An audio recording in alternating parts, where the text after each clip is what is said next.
Welcome friends to Vitor classes. तो हम एक और वीडियो आपके लिए लेके आए हैं जो कि ज्योमेट्री से रिलेटेड है। तो ये वीडियो भी आपको ज्योमेट्री का एक चैप्टर है लाइंस एंड एंगल्स या रेखाएं एवं कोण। तो इन दोनों चैप्टर्स को इस चैप्टर के ऊपर जितने भी टाइप के कंसेप्ट है और जो क्वेश्चंस आते हैं उन सबको समझाया गया है। तो प्लीज़ बहुत ध्यान से इसे सीख लें और कॉपी पेन निकाल के रखें ताकि आप नोट डाउन कर पाए। तो चलिए इसे सॉल्व करते हैं हम लोग, ठीक है। तो सबसे सिंपल बात है, ये सब ज़्यादा ध्यान देने की ज़रूरत नहीं है, बट याद रखिए बिंदु मतलब पॉइंट। पॉइंट क्या होता है कि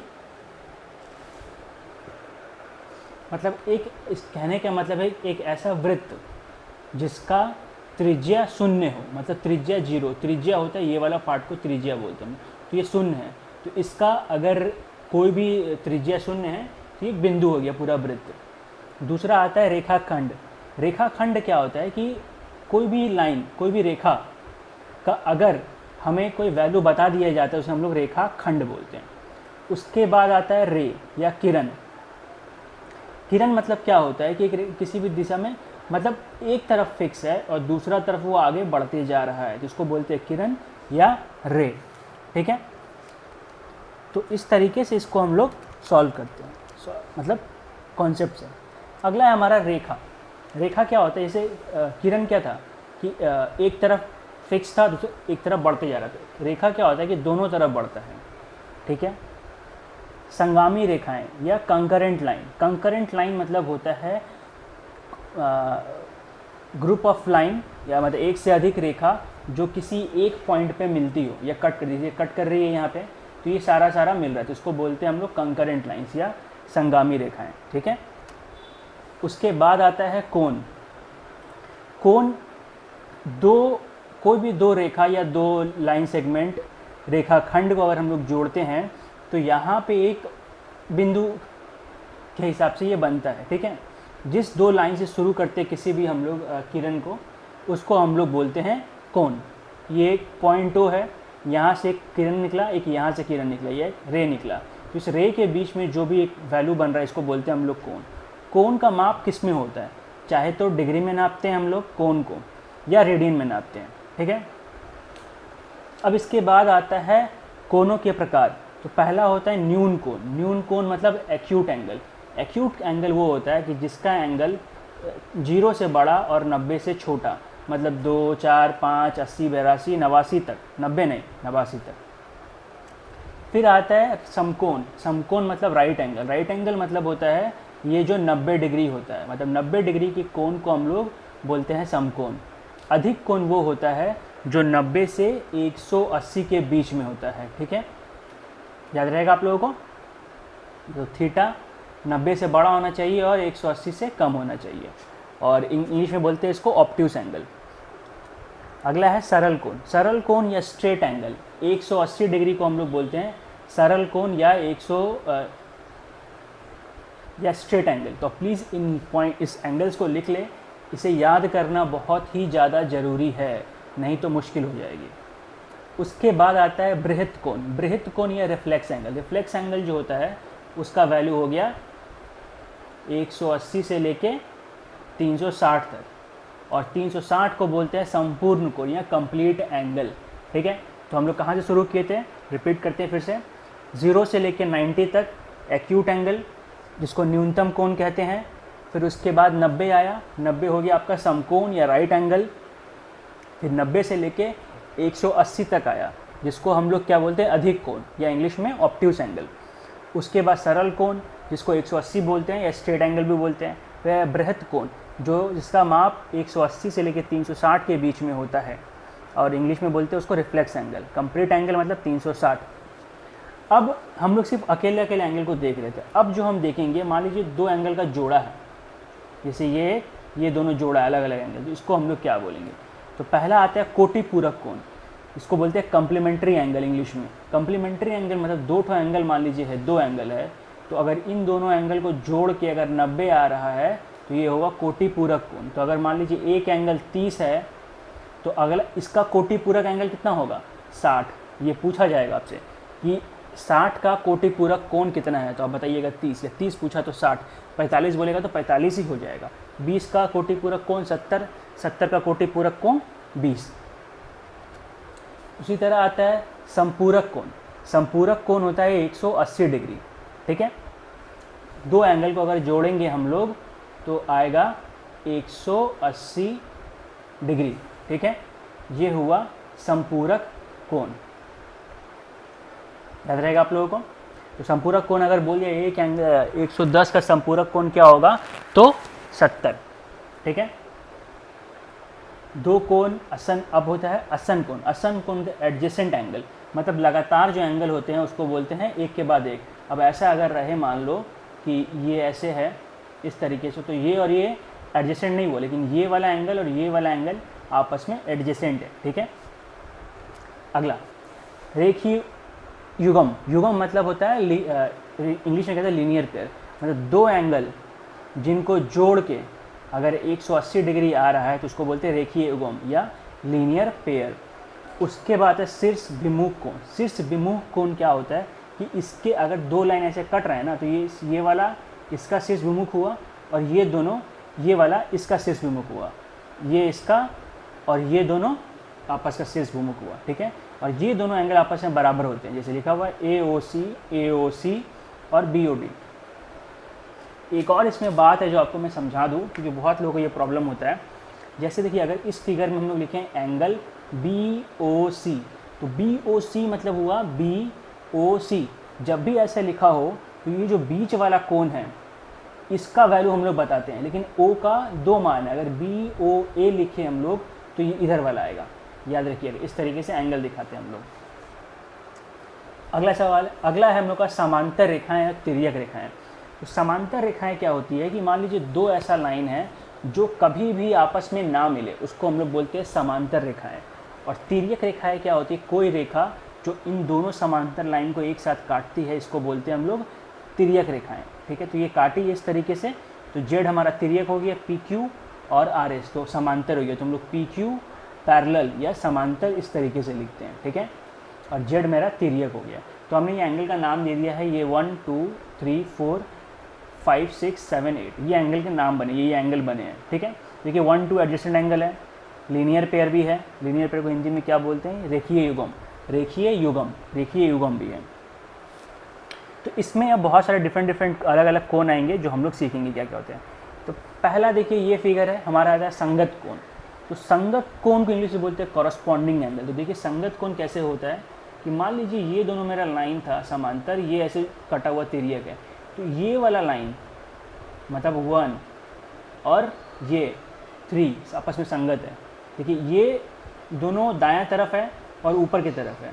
अभी देखिए दोनों दायां तरफ है लेकिन नीचे की तरफ है, 2 और ये 4, ठीक है। इस तरीके से ये वाला इसका संगत है, ये वाला इसका संगत है। तो आपस में जितने भी संगत कौन सा बराबर है, 1 बराबर 3, 2 बराबर 4, 7 बराबर 5, 8 बराबर 6, देखिए आपस में लिखा हुआ है। अब इसके बाद आता है एकांतर अनंत अंतः कोण या अल्टरनेट इंटीरियर एंगल। तो इसमें देखिए ध्यान से देखिएगा, ये जो बनाए गए हैं एंगल 7 और 3 आपस में है अल्टरनेट एंगल, ठीक है। ये कैसे बन रहा है, ये ध्यान से अगर आप देखिएगा तो ये एक तरह का जेड बन रहा है। ये जेड बनेगा तो ये दोनों आपस में एंगल, इसको बोलते हैं हम लोग अल्टरनेट इंटीरियर एंगल, जो कि भी आपस में बराबर होता है। मतलब 7 और 3 बराबर, ये 2 और 6 बराबर, ठीक है। इस तरीके से हम लोग सॉल्व कर सकते हैं। इसमें बहुत सारी चीज़ें हैं, जैसे हम लोग लिख सकते हैं एंगल 1 प्लस एंगल 2 बराबर 180। क्यों, क्योंकि ये कौन सा हो गया था, रेखीय युगम। क्या है, रेखीय युगम है ये, ठीक है। इस तरीके से 2 + 7, 8 + 7 सब एक साथ आपस में शीर्ष विमुख है बराबर है। 2 और 8 शीर्ष विमुख बराबर है। 3 5 शीर्ष विमुख बराबर, 6 और 4 शीर्ष विमुख है बराबर है। ये बस मैं को समझाने के लिए दोबारा बता रहा हूँ, क्योंकि पहले बता चुके हूँ, बस इस फिगर में समझ लीजिएगा आप, तो एक इम्पॉर्टेंट अच्छी बात है बहुत। अगला है एकांतर बाह्य कोण, अल्टरनेट एक्सटीरियर एंगल। तो अल्टरनेट एक्सटीरियर एंगल क्या हो रहा है, देखिए ये आपस में जैसे कि ये जेड बन रहा था हमारा, ये देखिए ये उल्टा जेड बना है। तो पहले हम लोग ये दोनों बराबर कर रहे थे, अब क्या करेंगे, तो इसके ऊपर वाला जो रेखीय युग्म कोण बना रहा है इसके साथ और इसके साथ जो बना रहा है, ये दोनों आपस में भी बराबर होंगे। तो 1 5 और ये 8 और 4। ठीक है। अब आता है तिर्यक रेखा की एक ही ओर के अनंत कोण, अंतः कोण, interior angle of a same side of a transversal line. तो ये तिर्यक को ट्रांसवर्सल मतलब ये दोनों जो एंगल है ना, ये दोनों एंगल, इन दोनों का भी जोड़ होता है 180, ये बताया गया है। ठीक है। तो इतना ही है बेसिक समझने के लिए। अब इसके ऊपर है सवाल, तो सवाल देखते हैं हम लोग। तो पहला सवाल क्या है, यदि एक कोण 45 हो तो उसका कोटिपूरक कोण ज्ञात करें। इस मैंने बताया था 20 तो 70 है तो 45 है, तो दोनों को जोड़ कितना आना चाहिए 90, तो 90 से 45 घटा देंगे, 45 आंसर। वह कोण ज्ञात कीजिए जो अपने कोटिपूरक से 28 अधिक है। तो क्या बोला गया है कि मान देखिए, अब मान लिया हमने एक कोण हमारा x है, तो कोटिपूरक दो कोण के जोड़ कितना होता है 90, तो 90 में से अगर x को घटा देंगे दूसरा कोटिपूरक निकल जाएगा मेरा। अब बोला क्या गया है, जो ये वाला कोटिपूरक है इससे कितना ज़्यादा है 28, तो अगर इसको इससे घटा देंगे तो बराबर 28 होना चाहिए। तो x माइनस 90 माइनस x को घटा दिए हम लोग तो बराबर 28 आ गया। तो 2x और 118, ये 90 इधर माइनस 90 हो गया और ये माइनस माइनस प्लस हो गया, प्लस 2x, ये 90 माइनस इधर आ गया प्लस हो गया। तो 128 में 90 जोड़ेंगे तो 118 आएगा, तो x बराबर हो गया 59। ठीक है। दो संपूरक कोणों का अनुपात, तो दो संपूरक कोण, संपूरक कोण मतलब दोनों को जोड़ के 180 आना चाहिए। तो ये दोनों का अनुपात कितने हैं 14:22, तो लिख सकते हैं 14x:22x। तो इन दोनों का जोड़ कितना होगा 180, क्योंकि संपूरक कोण है। तो जोड़ेंगे 14 12 36x बराबर 180, तो x बराबर 5। तो पूछा क्या था छोटा कौन कौन सा, तो 22 और 14 छोटा कौन सा, 14 छोटा है। 14 14 गुने x, तो 14 गुने 5 70, तो ये हमारा आंसर है। ठीक है। अगले चित्र, एंगल POR व QR रेखीय कोण युग्म बनाते हैं। मतलब POR, ये POR और QOR, ये दोनों आपस में रेखीय युग्म में, इन दोनों का जोड़ कितना है 180। अब यदि a माइनस बी बराबर 180 हो तो हमें पता क्या है दोनों रेखीय युग्म है, तो a प्लस बी बराबर 180 लिख सकते हैं। और a माइनस बी बराबर 180 दिया हुआ है, तो क्या करेंगे, कैसे सॉल्व करेंगे, दोनों को जोड़ देंगे, कट गया। तो 2a बराबर, अगर इसको जोड़ेंगे तो कितना आएगा 260, तो a बराबर हो गया 130। अगर a 130 है तो b कितना हो जाएगा, यहाँ a बैठा देंगे तो a घट जाएगा, तो b बराबर 50। तो पूछा क्या है a और b का मान ज्ञात, तो a 130 और b 50, तो 130 50 किसमें है। ठीक है। तो इस तरीके से इसको सॉल्व करेंगे। अब दी गई आकृति BOC का मान निकालिए। तो BOC कैसे मानेंगे हम लोग, ये B हुआ, ये O हुआ, ये C हुआ, मतलब ये वाला एंगल का हमको मान निकालना है। तो कैसे निकालेंगे इस एंगल का मान, तो अगर आप ध्यान से देखिएगा ये लाइन को अगर देखिए आप लोग, ये सीधा लाइन, तो ये एंगल और ये एंगल क्या है रेखीय युग्म है ना, ये वाला और ये वाला, क्योंकि सीधे लाइन पे बन रहा है तो रेखीय युग्म हो गया। तो अगर तो रेखीय युग्म हो गया मतलब क्या हुआ, इसका और इसका जोड़ कितना होना चाहिए 180,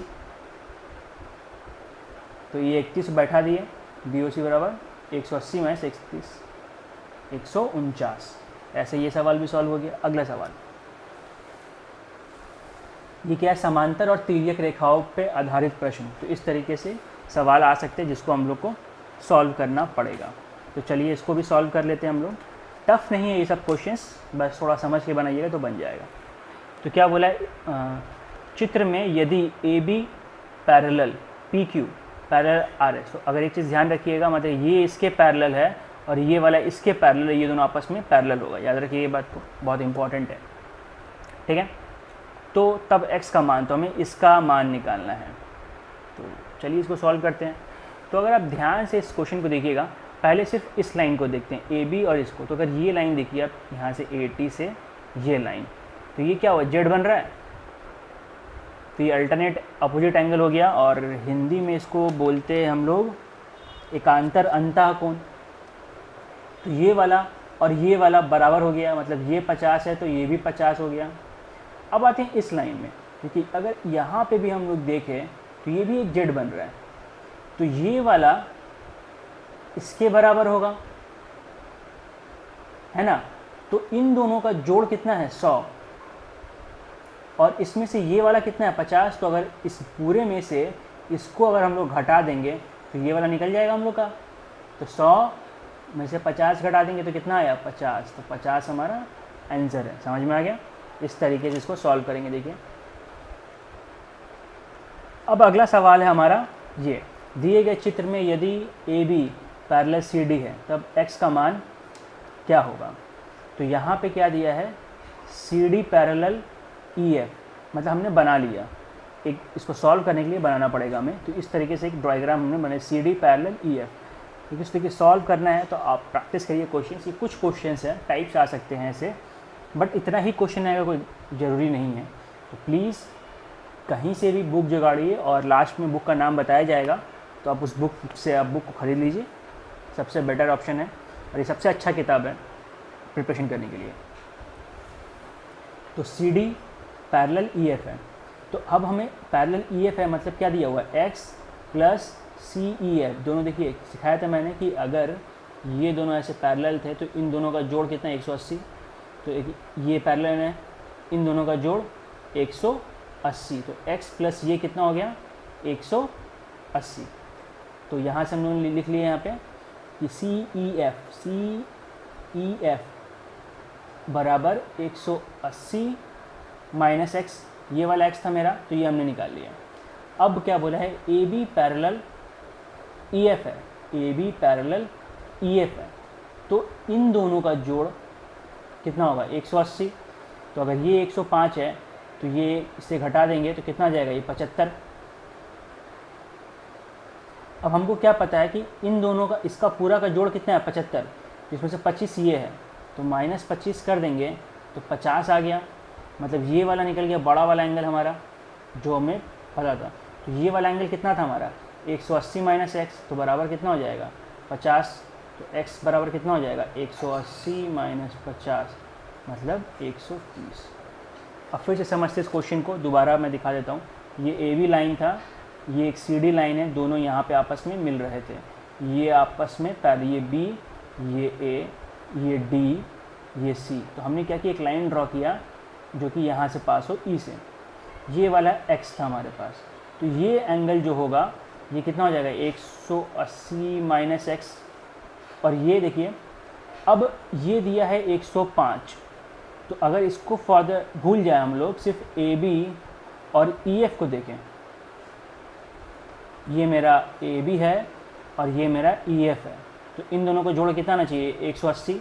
ये वाला मेरा कितना है 105, तो ये हो गया मेरा 75। 75 मतलब ये वाला पूरा 75।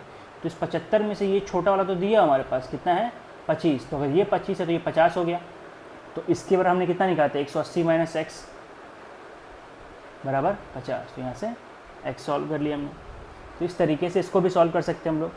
अब आते हैं आगे।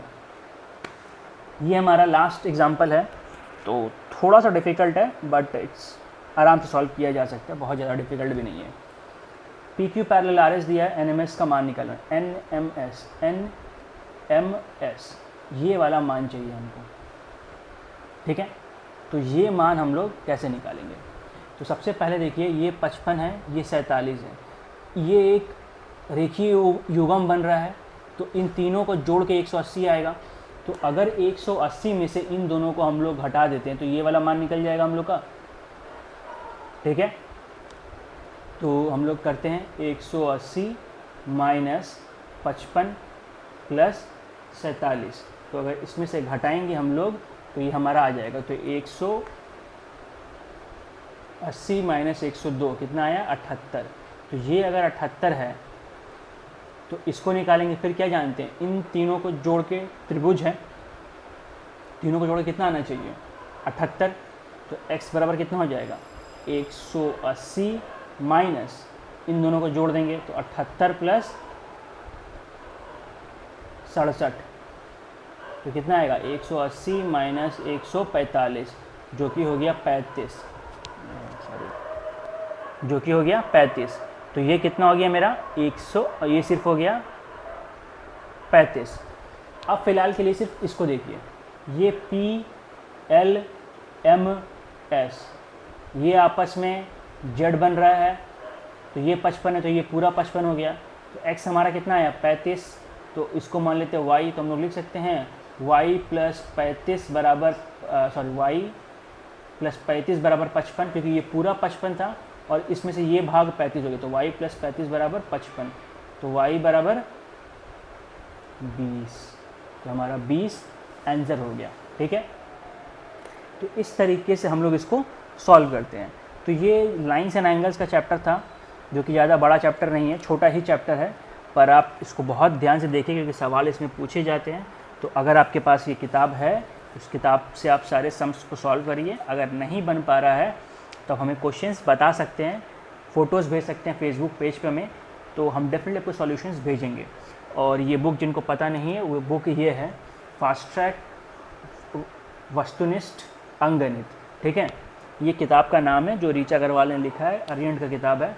तो प्लीज़ इस बुक को ख़रीद ले, और नहीं है अगर किताब, क्योंकि अभी मिल भी नहीं पाएगा क्योंकि जितना जो हाल चल रहा है हम लोग का, तो कोई भी किताब आपके पास हो, आर एस अग्रवाल हो या कोई भी किताब हो, किरण हो, कुछ भी, आप उससे उठा के बना सकते हैं सवाल। लेकिन प्रैक्टिस करिए, बिना प्रैक्टिस के आप कभी नहीं सीख पाइएगा, हमेशा भूल जाइएगा। और 2-4 क्वेश्चन प्रैक्टिस मत करिए, ट्राई करिए तो कम से कम पूरा चैप्टर ख़त्म करने का, एटलीस्ट इस टॉपिक के ऊपर जो भी किताब हो। ये बुक है तो कोई बात ही नहीं है, नहीं तो जो भी किताब है उस चैप्टर से पूरा सवाल बनाइए। ठीक है, सो अगर आप ऑनलाइन ऑर्डर करें तो बुक लिंक दिया रहेगा, आप ऑर्डर कर सकते हैं वहाँ से। तो अगर वीडियो अच्छा लगा हो तो लाइक, शेयर, कमेंट, सब्सक्राइब करें, and please share with your friends, ताकि सब्सक्रिप्शन बढ़े और हम अच्छा और वीडियो बना पाएँ। Again please share and subscribe and do comment on the video. Thank you for watching and best of luck for exams. Stay tune for the next video. तो अगला जो हम लोग ऐसे पढ़ाएंगे वो होगा हमारा त्रिभुज, जो कि काफ़ी इंपॉर्टेंट चैप्टर है और बड़ा भी है थोड़ा, तो ध्यान दीजिएगा क्योंकि ये जो अगला वीडियो बनेगा त्रिभुज का, थोड़ा लंबा हो सकता है। तो अब शायद त्रिभुज हो या कोई और चैप्टर बने, SCF, LCM, कुछ भी एक, फ़िलहाल आप इसको देखिए और सॉल्व करिए। Thank you for watching.